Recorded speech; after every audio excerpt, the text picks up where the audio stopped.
Então, continuando, pessoal, para que a gente entenda e compreenda tudo de forma mais detalhada, aqui eu apresento para vocês todos os elementos que normalmente um negócio precisa: parceiro, atividade-chave, recurso-chave, preposição de valores, tipo de relacionamento com o cliente, segmento de cliente, os canais, que são comunicação ou entrega, os custos e como a empresa vai ganhar dinheiro, tá? Como que ela vai ter a capacidade de gerar receitas.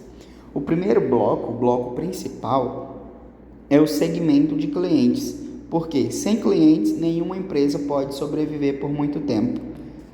A definição de clientes, né, é o bloco que define os diferentes grupos de pessoas ou organizações que uma empresa busca alcançar e atender. É você definir quais são as principais características do teu público-alvo, para quem que você vai entregar valor, quem é que vai consumir na tua empresa, certo? No exemplo que eu dei de abrir um restaurante ou uma lanchonete na frente do IF, o nosso público vai ser adolescentes e adultos que normalmente estudam no IF ou trabalham no IF, que fazem o consumo de alimentos durante todo o dia. Aí a gente já tem uma persona mais ou menos definida.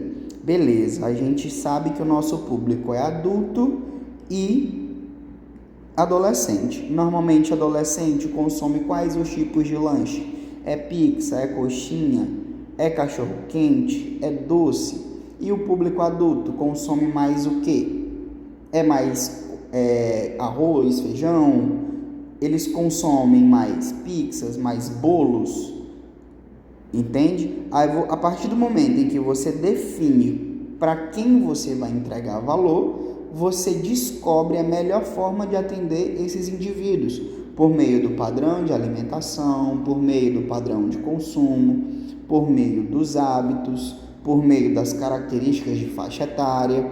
E aí, nesses dois exemplos, eu mostrei para vocês duas personas diferentes, que são os adolescentes, que tem um tipo de preferência, e tem o público adulto, que é composto por aluno do noturno, do ensino superior ou subsequente, e os servidores da instituição. Então, definir a persona é ter de forma bem clara e bem sucinta para quem você vai entregar valor, quem você vai atender, quem que vai consumir o teu produto ou o teu serviço. Beleza? Por que isso é importante? Você definindo bem a sua persona, você faz um recorte do seu nicho de mercado e isso vai te ajudar a influenciar, ou melhor, isso influencia na qualidade do teu produto ou serviço, isso vai te ajudar na linguagem que você vai precisar utilizar para se comunicar com o teu cliente, isso vai te ajudar na estratégia de marketing e principalmente no meio de divulgação que você vai utilizar para poder se comunicar com o seu cliente, com a sua persona, beleza? Aqui você precisa definir e segmentar o seu público com o máximo de informações e detalhes. Isso é essencial para que tu consiga ter coerência no desenvolvimento dos demais blocos que a gente vai ver adiante. Dica: comece segmentando seus clientes de forma macro: gênero, idade, classe social ou região. A região, quando a gente fala, é região geográfica. Se você quer atender Primavera do Leste, se você quer atender Poxoréu, se você quer atender Sinop. E depois disso, você vai criar a persona mais detalhada, ou seja, vai falar sobre o comportamento, as dores, os ganhos que eles buscam a resolver os problemas e como que tu pode ajudar a resolver o problema do cliente, beleza? O segundo bloco vai ser a proposta de valor. A proposta de valor é o motivo pelo qual seus clientes escolhem uma empresa ou outra. A gente pode identificar que hoje existem inúmeras empresas atuando no mesmo segmento de mercado. A gente pode ter 500 lanchonetes aqui na frente do IF, mas o que vai te diferenciar e vai atrair o teu cliente é a proposta de valor que você vai entregar para ele. Um exemplo bem prático. A gente somos em 5 lanchonetes aqui na frente.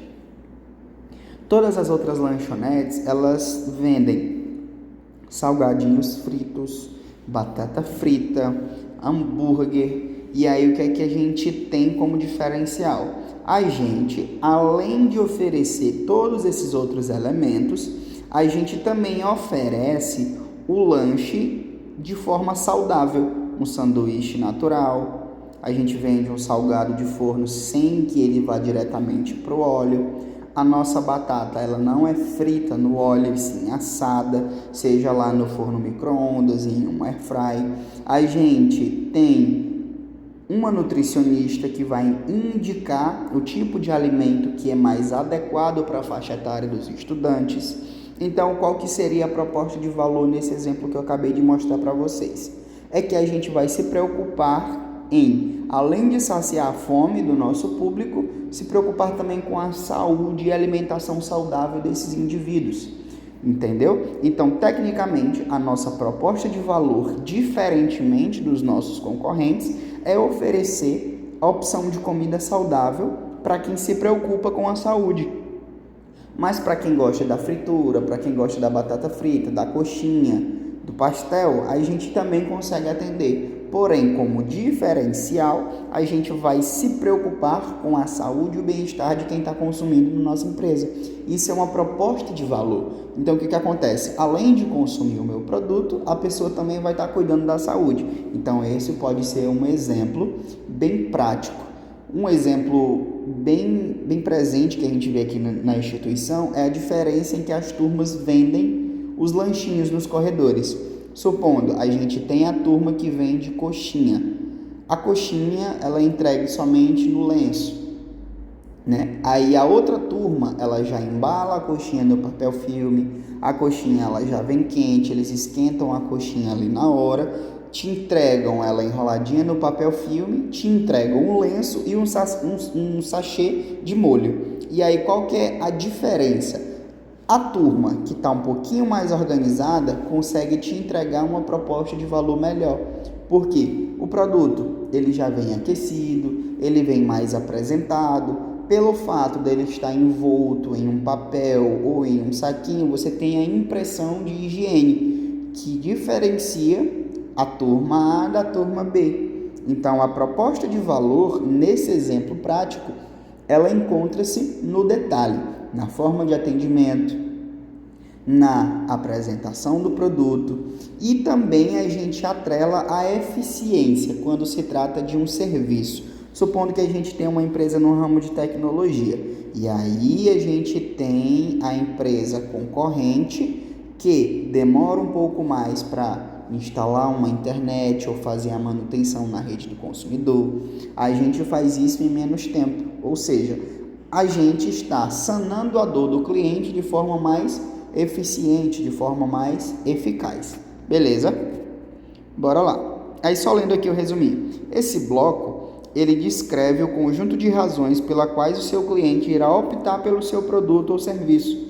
Entenda o valor como benefício. Por isso, é fundamental que você saiba explicitar quais são os benefícios que o teu produto ou serviço gera para o cliente. Qual o valor e o benefício você vai entregar para o consumidor?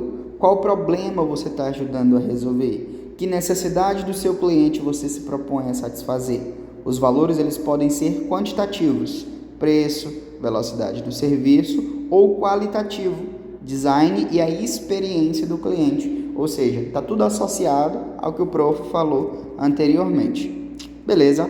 Terceiro bloco, ele define os canais de que forma os seus produtos e serviços chegarão até o seu consumidor. É uma loja física em que o consumidor visita a tua loja?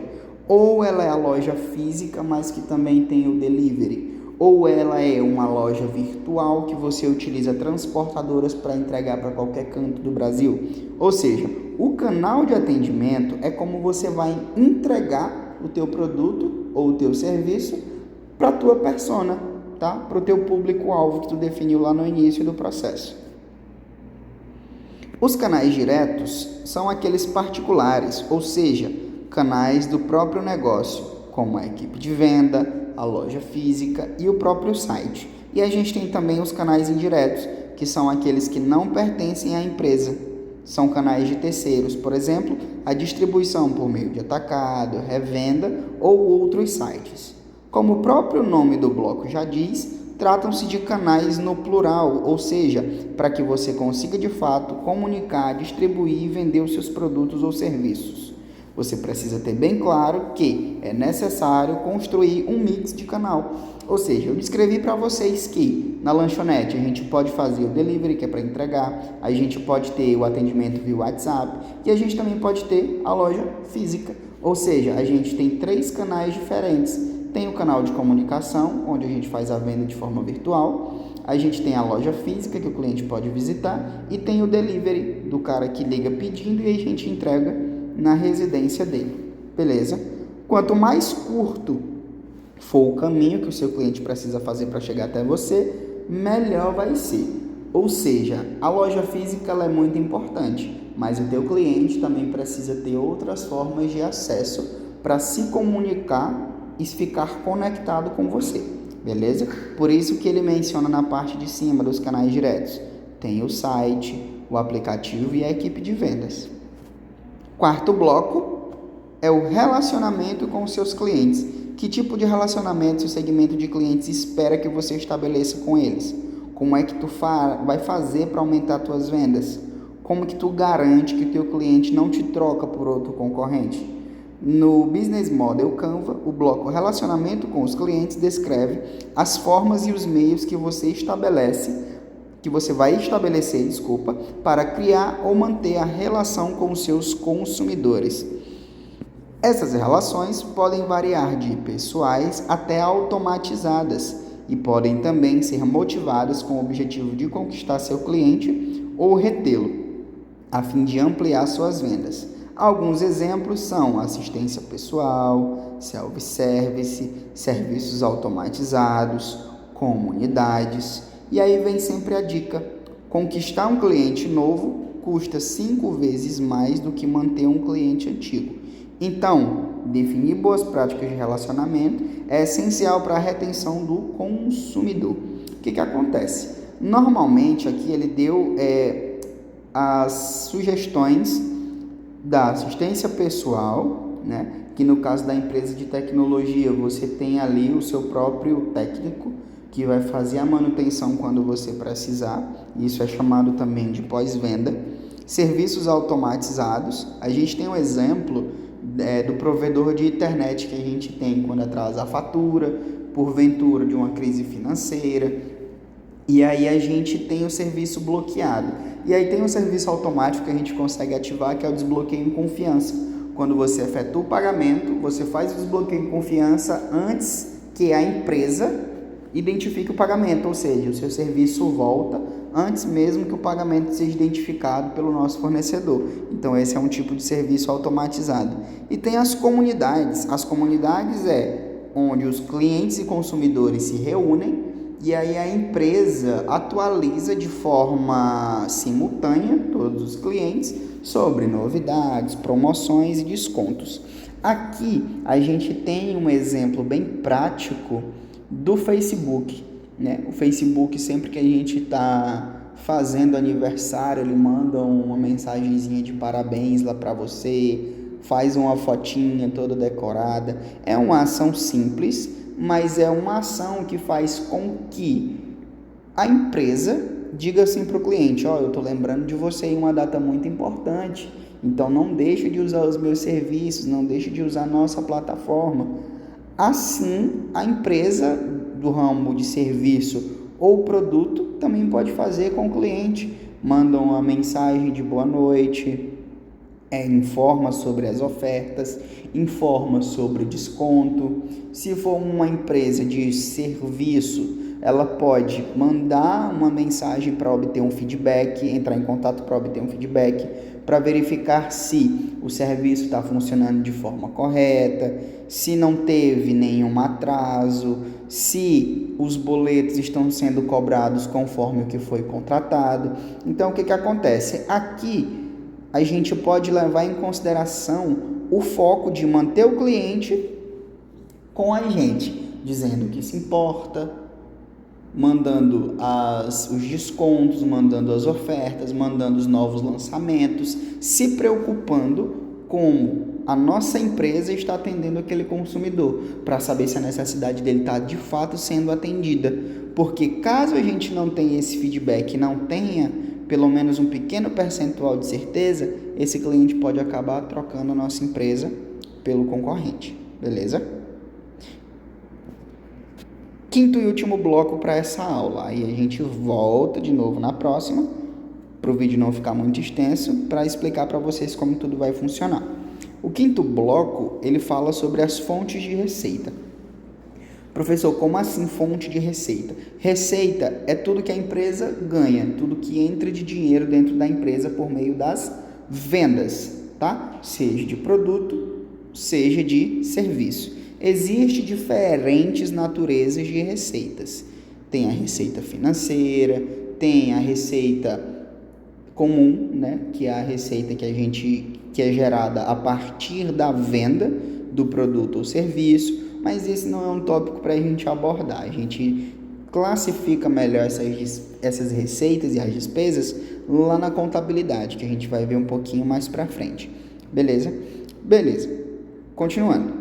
Quinto bloco fala sobre as fontes de receita, que é como a empresa ganha dinheiro. Diz o seguinte: o bloco fonte de receita é o último bloco dos aspectos emocionais do nosso quadro. Esse bloco representa o dinheiro que sua empresa vai gerar através da venda do seu produto ou serviço e também as formas com que você irá capturar esse valor. Quais valores seus clientes estão realmente dispostos a pagar? Pelo que eles pagam atualmente? Como pagam? Como prefeririam pagar? Essas são algumas ações que você pode fazer para pensar nas suas hipóteses de formas de receita. Você não precisa escolher somente uma fonte. Há uma série de modelos de receitas que podem ser adotados de forma conjunta ou isolada. Tudo vai depender dos seus clientes e do seu modelo de negócio. Alguns exemplos são venda de produtos, assinaturas, aluguéis, licença, leilão e etc. O que ele quer dizer? A fonte de receita é tudo aquilo que traz dinheiro para a tua empresa. Beleza? Em um modelo de negócio comum, a gente diversifica a nossa receita, diversificando o nosso catálogo de produtos. Supondo, a gente tem a lanchonete aqui na frente do IF, né? E aí a gente vai vender refeições, a gente vai vender bebidas, a gente vai vender lanches, a gente vai vender sobremesa. Aqui a gente tem 4 tipos de produtos, ou seja, aqui são 4 tipos de receitas. Só que além disso, a gente também vai oferecer e atender os nossos consumidores por meio de uma plataforma, seja ela, deixa eu pensar em uma, o iFood. Pronto, a loja física, vendendo os 4 produtos, a gente tem 4 fontes de receitas em um único canal. Aí a gente expande a fonte de receita para o iFood. Aí vão ser 2 canais, mas ainda assim vai continuar com a fonte de receita. Além de vender esses 4 itens que eu disse para vocês, a gente pode também atender a encomenda, né, o pedido antecipado para festas, seja de aniversário, seja um coffee break, seja um buffet. Então, o que acontece? Além da gente gerar receita com a venda direta desses 4 itens, a gente também pode vender o salgado no centro para poder atender um aniversário, para poder atender um coffee break, para poder montar um buffet. Então, além da venda desses 4 tipos de itens, a gente faz os salgadinhos e os lanches de forma menor para atender um outro tipo de público, que é o público que faz a encomenda por antecipação. Beleza? Então, aqui é definir quais são os elementos que você vai ganhar dinheiro, seja o lanche, seja as refeições, que pode ser vendido tanto na loja física quanto no iFood. Além disso, você pode também fazer, vender o centro de salgadinho, que tecnicamente é um produto diferente. Oxente, saiu aqui o negócio. Você também pode fazer o atendimento do buffet ou uma festa corporativa. Enfim, definir as receitas é definir os tipos de produtos que vocês vão oferecer para os consumidores, sendo diversificada ou não. Você pode diversificar suas receitas ou pode centralizar essas receitas em um único tipo de produto ou um único tipo de serviço. Então, você tendo essa fonte de receita bem definida, você sabe exatamente como a sua empresa vai ganhar dinheiro. A partir desse momento, você consegue interpretar como que você vai receber, que aí entra as formas de pagamento. Você recebe por transferência bancária, boleto bancário, cartão de crédito, débito, cheque especial, enfim, você que vai definir como vai receber o dinheiro dos seus consumidores, a partir do momento em que você decidir primeiramente o que vai ser vendido e como vai ser oferecido. Beleza?